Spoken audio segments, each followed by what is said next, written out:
तो मतलब आपका कहना है कि लॉरेंस बिश्नोई इस वक्त सबसे organised and very lethal syndicate है। To me modern educated gangsters जो ऑर्गेनाइज्ड क्राइम कर रहे हैं जी, उसमें से Lawrence holds a bigger pie than the Neeraj Bawanas of the world who were the rivals at that point of time, और Lucky Patiala और व्हाटएवर। बट लॉरेंस जो है वो कर रहा है, और मैंने तो सुन के ही बातें सब कुछ लिखी हुई है। कुछ ऑफिसर से मिला, और जब भी मैं डॉक्यूमेंट्री करने के लिए दिल्ली या वो रीजन में गया हूँ तो जो इनसाइट्स मिलते हैं, लॉयर्स फॉर एग्जांपल, लॉरेंस की लॉयर है, लॉयर टेलीविजन में आके ऐसे बात करती है जैसे उसकी फैन है। अच्छा, जो उसकी लॉयर है जो उसको मिलती है वो बताती है कि एक भी क्राइम में आप उसको पकड़ के बता दीजिए, एक भी कन्वर्सेशन में। रिपोर्टर उसको चैलेंज करता है कि हमने मूसवाला के मर्डर के बाद में जो कॉल टैप हुआ है हमने ऑन एयर चलाया हुआ है, और एक गैंगस्टर बोल रहा है कि मूसवाला का जो है मर्डर हो गया है, और लॉरेंस को कॉल पे बुलाता है, और लॉरेंस कॉल पे आता है, बोलता है क्या हुआ, बोले मूसवाला खत्म हो गया, मतलब पंजाबी में बोल रहा है। ये कॉल, रिकॉर्डेड कॉल, उन्होंने नेशनल मीडिया में प्ले किया हुआ है। लॉयर बोलते कि ये प्रूव करके बताओ कि ये लॉरेंस है कि नहीं।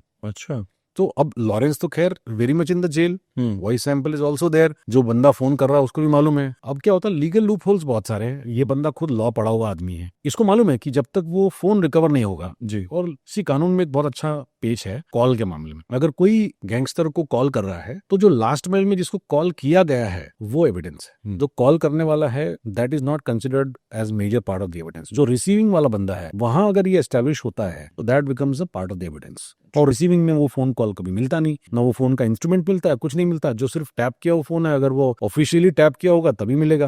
अब लॉरेंस के मामले में क्योंकि वो साबरमती जेल में है, उसका फोन तो कोई टैप नहीं कर सकता, उसके पास कोई फोन नहीं है, वो हमेशा किसी और का फोन यूज करता रहता है। तो so far he is managed to escape these cases. हालांकि 60-70 केसेस ऑलरेडी हैं उसके ऊपर, 60-70 केसेस। हाँ 60-70 केसेस है, उसमें से कम कई सारे मर्डर के, मतलब कंस्पिरेसी टू मर्डर वाले केसेस भी है। और जो शुरू में मैंने आपको बताया था कॉलेज के मर्डर का जो इंसिडेंट था जी, उसमें उसका एक्विटल हो गया। तो जो उसने आर्सन किया और जो गोली चलाई थी उसमें एक्विटल हो गया। ये पैराडॉक्स है, जिस केस के कारण वो क्राइम की वर्ल्ड में आया वो केस में एक्विटल हो गया, लेकिन उसके बाद के बहुत सारे केसेस के अंदर में उसके ऊपर डीप रूटेड कंस्पिरेसी के केसेस हैं।